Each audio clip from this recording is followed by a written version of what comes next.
3 minggu lalu itu mengabdi kepada mafia. Iya.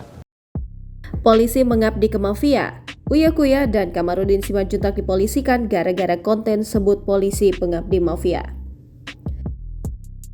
Pengacara Kamarudin Simanjuntak dan Uya Kuya telah dilaporkan polisi pada Kamis 22 Desember 2022 dilansir dari Tribun News. Kamarudin Simanjuntak dan Uya Kuya dilaporkan ke Polres Metro Jakarta Selatan terkait tudingan penyebaran berita hoax. Bermula saat Kamarudin Simanjuntak menyebut polisi mengabdi ke mafia pada kanal YouTube Uya Kuya TV. 3 minggu lalu itu mengabdi kepada mafia. Iya. Kamarudin mengungkapkan jika polisi rata-rata melakukan perbuatan tersebut serta mengabdi kepada negara tidak 1 bulan penuh. Tetapi lanjutnya, polisi dibagi waktunya rata-rata mengabdi kepada negara cuma seminggu, lalu 3 minggu mengabdi kepada mafia.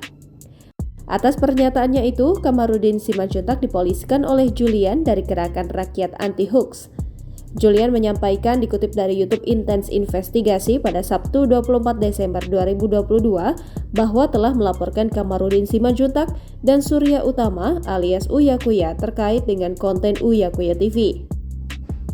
Konten yang dimaksud adalah saat Kamarudin Simanjuntak mengatakan bahwa kepolisian di mana-mana bekerja mengabdi kepada negara, rata-rata 1 minggu dan 3 minggunya mengabdi kepada mafia. Dalam laporan tersebut, Kamarudin Simanjuntak dan Uya Kuya dipolisikan atas dugaan tindak pidana pasal 28 ayat 2, Jungto pasal 45 ayat 2, Undang-Undang ITE pasal 14, 15 Undang-Undang Nomor 1 Tahun 1946, Jungto pasal 207 KUHP. Kamarudin Simanjuntak dan Uya Kuya terancam hukuman 10 tahun penjara apabila terbukti bersalah.